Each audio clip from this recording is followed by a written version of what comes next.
Hello everyone. In this video, today we are going to see one problem based on VOP. It is important problem commonly asked in the examinations. So as you can see here, already it is in terms of operator D. Given equation, it is D square minus 1. So already in terms of DA means we don't need to do anything. Directly we can start writing CF. So as usual, starting जो हमारा रहता है, start with the given differential equation. Given differential equation is here D square minus 1 operating on y, that is equals to 2 upon 1 plus e to the power x. ठीक है. Now step number 1 for VOP. Step 1 to find CF.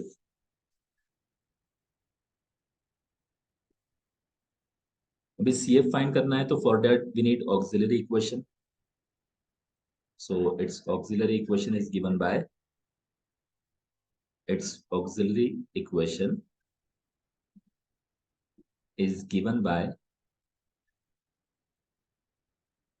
of d equal to 0. ठीक है. ये होगा auxiliary equation का formula f of d equal to 0. अभी f of d का value यहाँ पे ये प्रॉब्लम के अंदर f of d means operator, तो f of d जो रहेगा it is here d square minus 1. So d square minus 1 equals to 0. Now d square means ये एक क्वाड्रेटिक इक्वेशन है, इसे कैलसी से सॉल्व करना है. इसमें से d के दो वैल्यूज आएंगे. अभी कैलसी से अगर सॉल्व करना है तो quadratic equation complete standard format में चाहिए. मींस एक डी स्क्वायर का टर्म चाहिए, एक डी का और एक विदाउट डी का. तो इसमें डी स्क्वायर ऑलरेडी प्रेजेंट है, डी का टर्म यहाँ पे नहीं है, means we can write it as 0t और लास्ट में माइनस 1 इक्वल्स टू 0. अब ये होगा standard form of quadratic equation. इसको आप कैलसी से सॉल्व कर सकते हो और कैलसी से सॉल्व करने के बाद इसमें से रूट्स आएंगे डी इक्वल टू +1 एंड -1. ठीक है, ये दो रूट्स आ गए. अभी आप यहाँ पे देख सकते हैं कि दोनों जो वैल्यूज है डी के वो दोनों भी रियल है, इमेजिनरी वैल्यूज में कहीं भी नहीं है और दोनों भी वैल्यूज डिफरेंट है. तो roots are real and different.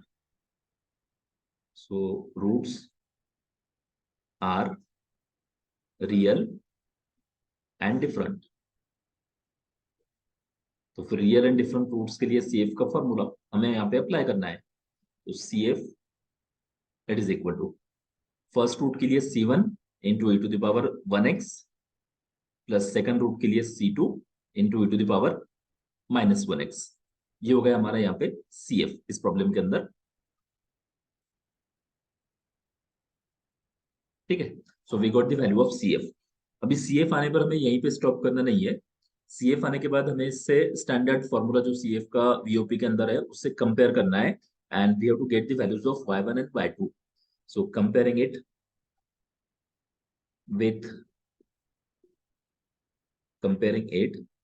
with CF equal to C1y1 plus C2y2. इससे आपको कंपेयर करना है.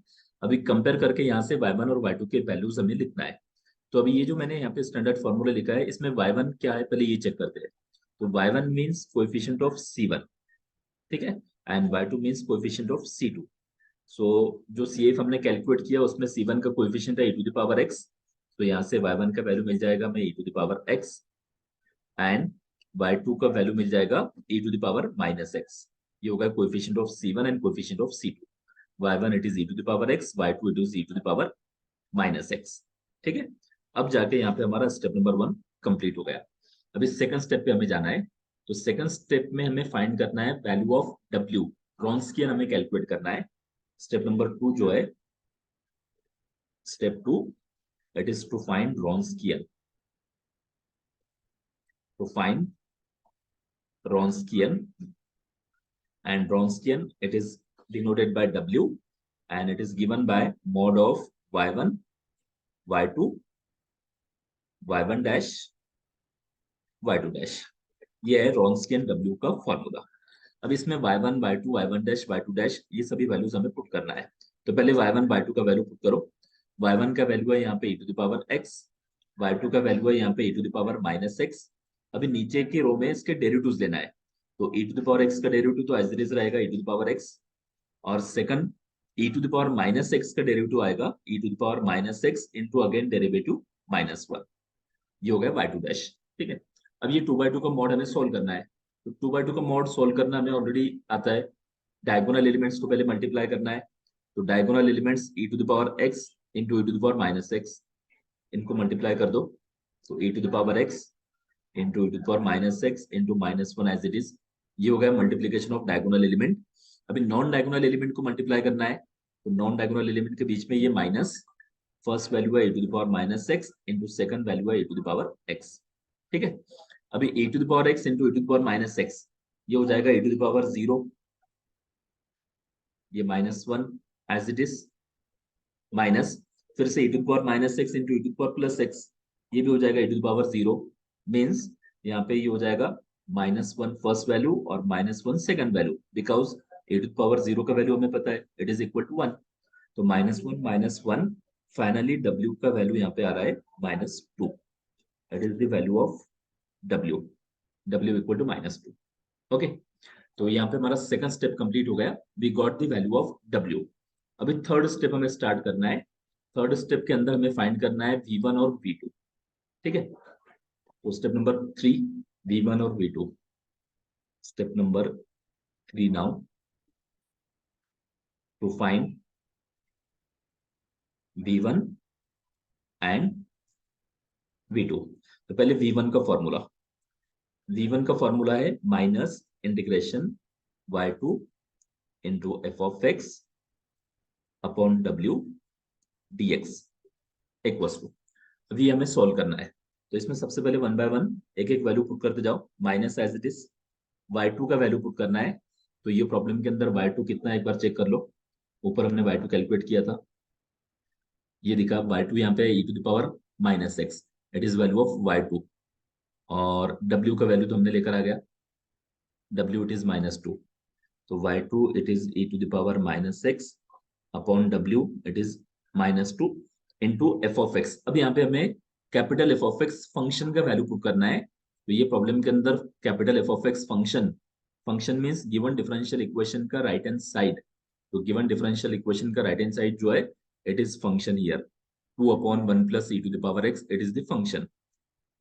तो ये वैल्यू हमें इंटीग्रेशन के अंदर पुट करना है, कैपिटल एफ ऑफ एक्स की जगह पे 2/1 plus e to the power x, ये हो गया फंक्शन का value into dx as it is. अब ये इंटीग्रेशन को हमें सॉल्व करना है। तो वीओपी के अंदर सबसे मेजर जो टास्क है वो यही है, इंटीग्रेशन करेक्टली सॉल्व होना चाहिए। सीएफ तो हमें पता है कैसे सॉल्व करना है, वो हर प्रॉब्लम में आ जाएगा। डब्ल्यू का वैल्यू भी जनरली हर प्रॉब्लम में हम कैलकुलेट कर ही लेंगे, बट वी1 और वी2 का इंटीग्रेशन सॉल्व करना ये सबसे इंपॉर्टेंट है, इसकी थोड़ा प्रैक्टिस चाहिए। ठीक है, तो अब पहले इसको सिंप्लीफाई करते हैं।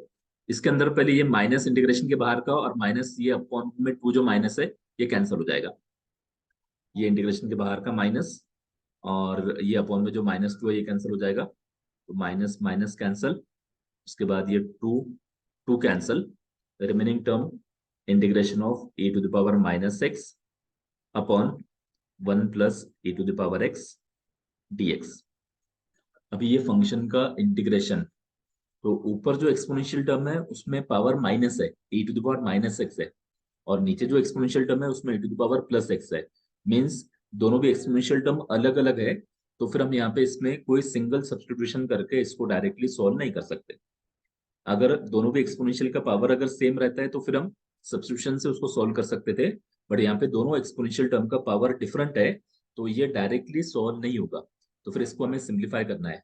अभी सिंप्लीफाई मीन्स ऊपर का जो एक्सपोनेंशियल टर्म है e to the power minus x, उसको हम नीचे लेकर आ सकते हैं, तो वो हो जाएगा e to the power plus x. Means इसको ऐसे लिख सकते हैं 1 upon e to the power x in bracket 1 plus e to the power x.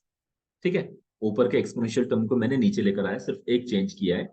अभी दूसरा चेंज इसके बाद, अभी भी इसका इंटीग्रेशन डायरेक्टली सॉल्व नहीं होगा, तो फिर करना क्या है, नीचे से अभी ये दो टर्म का मल्टीप्लीकेशन आ गया, e to the power x और into 1 plus e to the power x, ये दोनों टर्म को हमें सेपरेट करना है, अलग अलग करना है, सेपरेट करना है। तो सेपरेट करने के लिए हमारे पास दो चॉइस है, एक तो डिनोमिनेटर से टर्म को सेपरेट करने के लिए हम पार्शियल फ्रैक्शन अप्लाई कर सकते हैं, बट पार्शियल फ्रैक्शन यहाँ पे इसलिए नहीं लगाना है क्योंकि इसमें जो है तो वो अल्जेब्रिक फैक्टर्स नहीं है।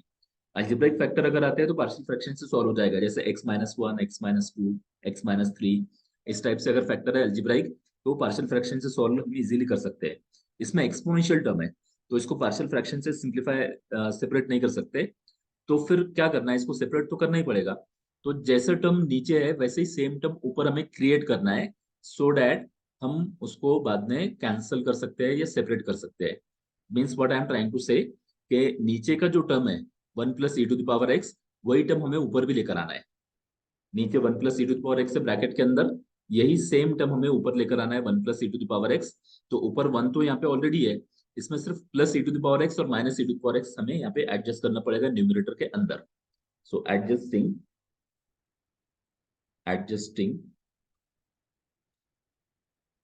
e⁻x and +e⁻x and -e⁻x in numerator. Numerator में ये दो टर्म हमें एडजस्ट करना है। सो देयरफॉर ये हो जाएगा अभी v1 it is equals to integration 1 as it is +e⁻x हमने एडजस्ट किया, इसको डाल दो एक ब्रैकेट में, और -e⁻x ये दूसरा हमने एडजस्ट किया, upon denominator as it is e⁻x in bracket 1 + e⁻x, और लास्ट का dx ये तो लास्ट एज इट इज रहेगा। ठीक है। अब न्यूमरेटर में जो ऊपर माइनस है, ये माइनस के पास से हम टर्म्स को सेपरेट कर सकते हैं। न्यूमरेटर में जो ऊपर माइनस लिखा है, ये माइनस के पास से, ये माइनस के पास से हम टर्म्स को यहाँ से सेपरेट कर सकते हैं। तो separating from this minus sign, तो ये हो जाएगा v1 equal to integration of in bracket, पहले टर्म आएगा 1 + e⁻x upon e⁻x into 1 + e⁻x, ये होगा एक टर्म माइनस। फिर ये माइनस से सेपरेट करना है, तो दूसरा टर्म आएगा e⁻x upon e⁻x into 1 + e⁻x, ये होगा दूसरा टर्म। दोनों टर्म को हमने सेपरेट कर दिया, लास्ट का dx एज इट इज। ठीक है। अब ये सेपरेट होने के बाद नाउ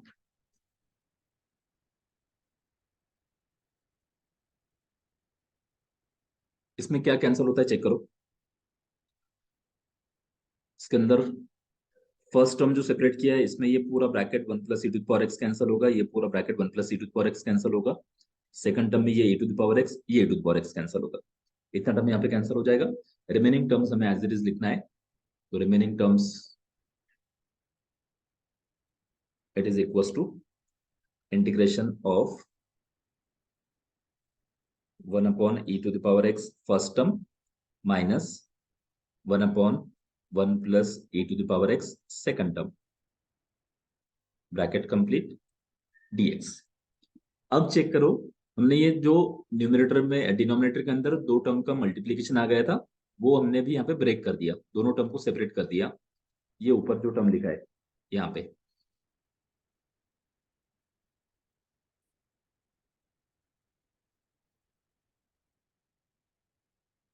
ये वाला, यस हियर इट इज। ठीक है। तो ये दो टर्म यहाँ पे प्रोडक्ट के अंदर आ गए थे, ये दोनों टर्म को हमने अभी सेपरेट कर दिया है, e⁻x का टर्म अलग आ गया और 1 + e⁻x का टर्म अलग आ गया। तो एडजस्टमेंट करके हमने इसको यहाँ पे सेपरेट कर दिया। अब ये सेपरेट होने के बाद अब इस पे थॉट दो कि क्या हम ये दोनों टर्म का भी सेपरेट सेपरेट इंटीग्रेशन ले सकते हैं। तो पहली टर्म जो इसके अंदर की है, इट इज 1/e⁻x। तो 1/e⁻x मीन्स ये e⁻x को अगर हमने ऊपर लेकर आया तो ये बन जाएगा e⁻−x। तो इसका इंटीग्रेशन तो हम डायरेक्ट सोल्व कर सकते हैं, सिंगल एक्सपोनेंशियल टर्म है, e⁻−x का इंटीग्रेशन e⁻−x अपॉन -1 मीन्स ये टर्म हमारा सोल्व हो जाएगा। बट जो दूसरा टर्म है 1/1 + e⁻x, ये टर्म का हम इंटीग्रेशन अभी भी सोल्व नहीं कर सकते, ये टर्म का इंटीग्रेशन अभी भी सोल्व नहीं होगा। 1/1 + e⁻x का इंटीग्रेशन फिर से सोल्व नहीं होगा। तो फिर अभी क्या करना है, इसको फिर से सिंप्लीफाई करना पड़ेगा। इसको सिंप्लीफाई करना है तो फिर से सेम वही लॉजिक जो हमने ऊपर अप्लाई किया था, नीचे जो टर्म है वही टर्म हमें ऊपर जनरेट करना है। मीन्स नीचे ब्रैकेट के अंदर 1 + e⁻x है, तो फिर से इसके अंदर +e⁻x और -e⁻x हमें यहाँ पे 1 के आगे ऐड करना है। इसमें एक +e⁻x ऐड करना है और माइनस एक e⁻x ऐड करना है, सो डैट फिर से हम माइनस से इसको सेपरेट कर सकते हैं। तो जैसे हमने ऊपर एडजस्टमेंट किया था वैसे एडजस्टमेंट हमें फिर से भी यहाँ पे भी करना है। ठीक है। तो एडजस्टिंग दीज टर्म्स अभी चेक करते हैं। नेक्स्ट स्टेप के अंदर हमें अभी यहाँ पे टर्म्स को एडजस्ट करना है।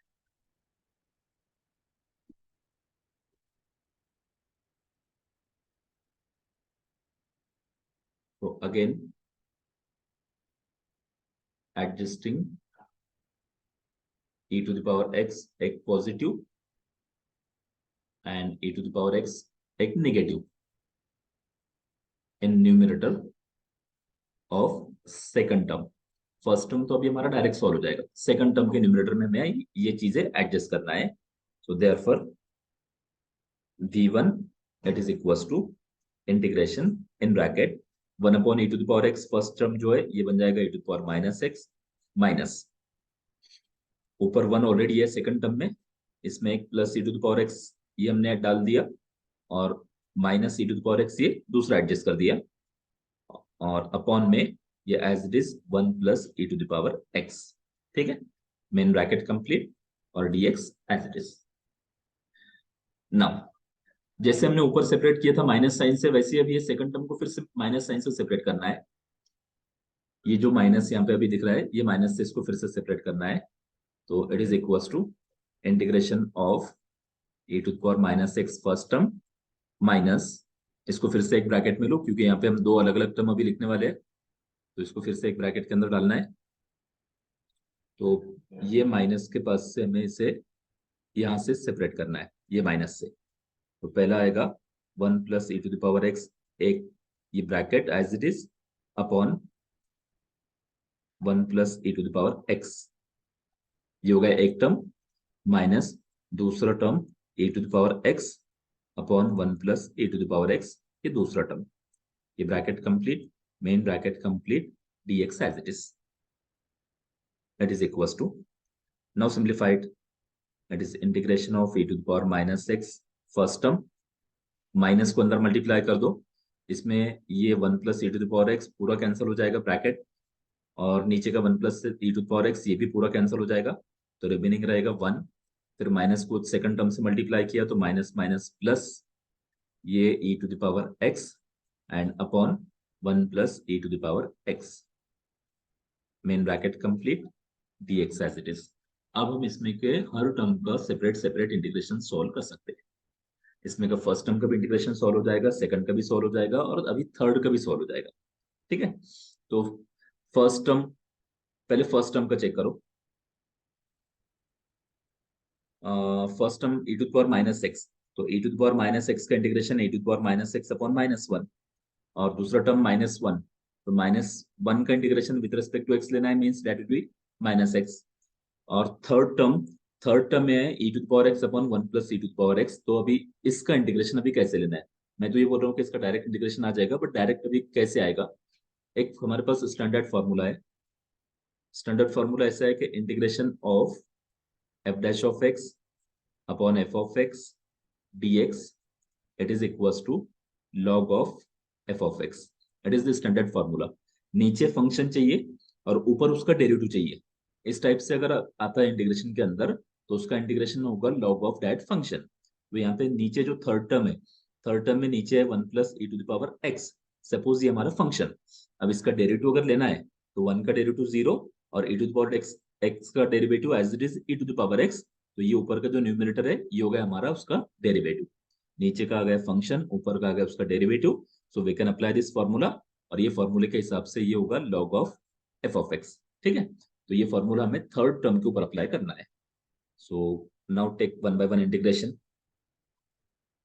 Therefore v1 it is equals to integration e to the power minus x का इंटीग्रेशन, सॉरी इंटीग्रेशन का सिंबल अभी निकल जाएगा, हम इंटीग्रेशन सॉल्व कर रहे हैं तो इंटीग्रेशन का सिंबल अभी लिखने का काम नहीं है, तो इंटीग्रेशन का सिंबल निकल जाएगा e to the power minus x का integration e to the power minus x upon minus 1, ये हो गया फर्स्ट टर्म, माइनस 1 का integration with respect to x, ये x, ये हो गया second term and plus third term log of f of x, ये हमें लिखना है थर्ड टर्म का इंटीग्रेशन, तो ये log और f ऑफ x का वैल्यू है यहाँ पे 1 plus e to the power x। So first term में अपॉन में माइनस है, ये माइनस बाहर निकल जाएगा, तो v1 it is equals to minus e to the power minus x and plus log of 1 plus e to the power x, ये हो गया फाइनली v1 का वैल्यू जो हमें चाहिए था। ठीक है, तो इसमें थोड़े कैलकुलेशन ज्यादा है, बट ऐसा कोई टर्म नहीं है जो आपको नहीं समझेगा, सिर्फ एडजस्टमेंट करना है। Plus exponential term minus exponential term दो बार हमने एडजस्ट किया और ये इंटीग्रेशन हमारा पूरा का पूरा भी यहाँ पे सॉल्व हो गया। ठीक है, तो अभी इसी तरह से हमें V2 फाइंड करना है, जैसे V1 फाइंड किया था वैसे ही V2 फाइंड। ओके, नाउ अभी हमें V2 का वैल्यू फाइंड करना है। नेक्स्ट V2 का वैल्यू, तो उसके लिए पहले V2 का फॉर्मूला लगेगा, and formula for V2 that is equals to integration y1 into F of x upon W dx। ठीक है, अब इसमें फिर से वैल्यू सबके सब पुट करना है, इक्वल्स टू y1 का वैल्यू, तो y1 का वैल्यू ये प्रॉब्लम के अंदर आया था e to the power x upon W, तो W का वैल्यू आया था -2 into capital F of x, तो कैपिटल एफ ऑफ एक्स ये था 2 upon 1 plus e to the power x, ये कैपिटल एफ ऑफ एक्स का वैल्यू, और dx एज इट इज। ठीक है, अभी ये इंटीग्रेशन को फिर से सॉल्व करना है, तो इसको एक बार पहले चेक करो कि इसमें क्या कैंसिल होता है। इसमें माइनस तो कैंसिल नहीं होगा, ये माइनस बाहर निकल जाएगा, सिर्फ यहाँ पे 2 और ये 2 बस इतना कैंसिल हो रहा है। ओके, माइनस इसमें कैंसिल नहीं होगा, तो माइनस को बाहर ले लो, तो V2 it is equals to, minus बाहर निकल गया, integration of e to the power x numerator upon 1 plus e to the power x denominator and dx। और ये जो इंटीग्रेशन है ये अभी यहाँ पे डायरेक्ट ही सॉल्व हो जाएगा, इसमें कोई एडजस्टमेंट करने का काम नहीं, क्योंकि दोनों एक्सपोनेंशियल टर्म सेम है, ऊपर भी e to the power plus x है और नीचे भी e to the power plus x है, तो सेम एक हमने भी ऊपर फॉर्मूला अप्लाई किया था वही फॉर्मूला यहाँ पे अप्लाई करना है। ये फॉर्मूला जो हमने ऊपर अप्लाई किया था यही फॉर्मूला वहां पे भी लगेगा, integration of f dash of x upon f of x dx equal to log of f of x, same formula यहाँ पे भी लगेगा।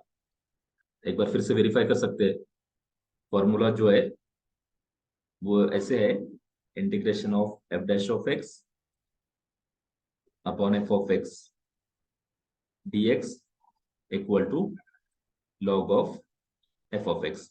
नीचे फंक्शन चाहिए, ऊपर उसका डेरिवेटिव चाहिए, तो सेम यहाँ पे फंक्शन है 1 plus e to power x और ऊपर उसका डेरिवेटिव है e टू पावर एक्स, तो आंसर आ जाएगा log of f of x, means ये इंटीग्रेशन हमारा एक ही स्टेप में सॉल्व हो गया। V2 it is equals to minus as it is integration log of 1 plus e to power x, ये हो गया V2 का वैल्यू। ठीक है, V1 के अंदर थोड़े कैलकुलेशन ज्यादा थे, बट V2 का वैल्यू इसमें एक ही स्टेप के अंदर हमारा आ गया, V2 का value minus log of 1 plus e to power x. Now one more thing, कि हमने V1 और V2 दोनों में इंटीग्रेशन सॉल्व किया, बट कांस्टेंट ऑफ इंटीग्रेशन यहाँ पे ऐड नहीं किया है, तो कांस्टेंट इसमें ऐड करना नहीं है। इसका रीजन ये है कि CF के अंदर ऑलरेडी कांस्टेंट वहां पे प्रेजेंट है C1 C2, तो सेपरेट कांस्टेंट यहाँ पे एक्स्ट्रा के कोई हमें ऐड करना नहीं है। तो स्टेप नंबर 3 यहाँ पे हमारा कंप्लीट हो गया। ठीक है, स्टेप नंबर 3 जो हमने स्टार्ट किया था वो हमारा कंप्लीट हो गया। अभी स्टेप नंबर 4 पे हमें जाना है। स्टेप नंबर 4 मीन्स PI हमें लिखना है स्टेप नंबर 4 में, तो PI का फॉर्मूला पहले, step number 4, step number 4 to find PI, and PI का फॉर्मूला VOP के अंदर जो है it is V1 into Y1 plus V2 into Y2। इसमें V1 Y1 का वैल्यू पुट करना है और V2 Y2 का वैल्यू पुट करना है, वन बाय वन एक एक वैल्यू चेक करो। पहले V1 का वैल्यू पुट करो, तो V1 का वैल्यू फिर से हमें ऊपर देखना पड़ेगा, व्हाट इज V1। V1 का वैल्यू है minus e to the power minus x and plus log of 1 plus e to the power x. V1 का value minus e to the power minus x, फिर दूसरा minus x और plus तीसरा term log of 1 plus e to the power x. ये इतना पूरा value है V1 का, तो इसको डालो एक ब्रैकेट में, इसको मल्टीप्लाई करना है, ये पूरा वैल्यू आ गया एक ब्रैकेट में, इसको मल्टीप्लाई करना है Y1 से, तो Y1 हमारा यहाँ पे था e to the power x, इसके बाद प्लस V2 का वैल्यू, तो V2 है यहाँ पे minus log of 1 plus e to the power x into Y2, और Y2 का वैल्यू यहाँ पे था e to the power minus x. ठीक है, अब इसको फिर से हम सिंप्लीफाई कर सकते हैं, ये फर्स्ट ब्रैकेट को e to the power x से मल्टीप्लाई करना है, बाहर जो हमने e to the power x लिखा है इसको अंदर मल्टीप्लाई करो। इसको अगर अंदर मल्टीप्लाई किया तो पहले फर्स्ट टर्म से मल्टीप्लाई होगा, फर्स्ट टर्म ये हो जाएगा minus e to the power minus x into e to the power x, second term आ जाएगा minus x into e to the power x, और थर्ड टर्म आएगा e to the power x into log of 1 plus e to the power x, ये हो गया third term. ठीक है, और लास्ट ये plus into minus, plus into minus, ये माइनस, एक्सपोनेंशियल टर्म यहाँ पे है e to the power minus x and into log of 1 plus e to the power x, ये as it is equals to. इसमें अब क्या cancel होता है चेक करो वन बाय वन। कोई टर्म अगर डायरेक्ट कैंसिल होता है तो उसको डायरेक्ट कैंसिल कर सकते हैं। तो इसके अंदर ये e to the power minus x, e to the power plus x, ये कैंसिल हो जाएगा, means it will become e to the power zero, और e to the power zero का वैल्यू होता है वन। इसके बाद तो और कोई टर्म दिख नहीं रहा जो कैंसिल होगा। लास्ट के दो टर्म यहाँ पे कैंसिल नहीं होगी कि एक टर्म के अंदर e to the power plus x है और दूसरे टर्म के अंदर e to the power minus x है, तो ये टर्म कैंसिल नहीं होगा, मींस इसे हमें एज इट इज लिखना है। तो अभी फर्स्ट टर्म के अंदर दोनों एक्सपोनेंशियल कैंसिल हो गए, e to the power zero, e to the power zero का वैल्यू वन, तो फर्स्ट टर्म बन गया minus one, second term minus x e to the power x, third term plus e to the power x into log of 1 plus e to the power x, और last term minus e to the power minus x into log of 1 plus e to the power x। ठीक है, अभी ये हो गया हमारा final P I. अभी P I आने के बाद हमें लिखना है कंप्लीट सॉल्यूशन सी एस। तो कंप्लीट सॉल्यूशन का फॉर्मूला ये हो गया पी आई। पी आई आने के बाद अभी हमें लिखना है कंप्लीट सॉल्यूशन। स्टेप नंबर 5 ये हमारी लास्ट स्टेप है। C S that is equal to CF and plus PI. तो CS equal to CF plus PI, therefore complete solution CS it is equal to, इस प्रॉब्लम के अंदर हमारा CF जो आया था वो था C1 e to the power x plus C2 e to the power minus x, ये हो गया CF plus PI। तो ऊपर का PI का वैल्यू एज इट इज यहाँ पे लिख दो, ये है minus one minus x e to the power x plus e to the power x into log of 1 plus e to the power x and minus e to the power minus x into log of 1 plus e to the power x। ठीक है, ये हो गया हमारा complete solution, means यहाँ पे ये problem हो गया हमारा ए। That's it.